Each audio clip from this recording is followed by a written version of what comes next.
from the rest.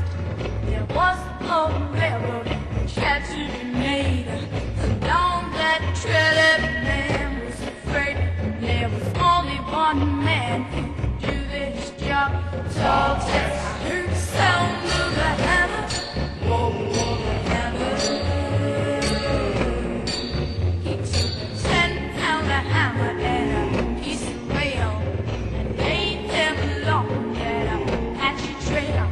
Sweet little white, she cried, Tex, don't go. He kept a swinging at a hammer, driving iron like so. I heard the sound of the hammer. Whoa, whoa, the hammer. And one hot day, about sundown, the engines were coming from all around. Tex took his hammer in his hand, fought those engines like a bloody man. Sweet little wife, she cried, Tex, don't go. He kept swinging at a hammer, driving iron like so. I heard the sound of the hammer. Whoa, whoa, the hammer.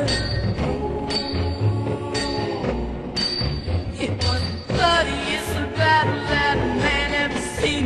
You could hear that a hammer back in New Orleans as he slayed all the savages and laid them to rest and carved their names upon his chest. The sweet little wife, she cried, Tex, don't go. He kept swinging at a hammer, driving iron like slow. I heard the sound of the hammer. Whoa, whoa, the hammer.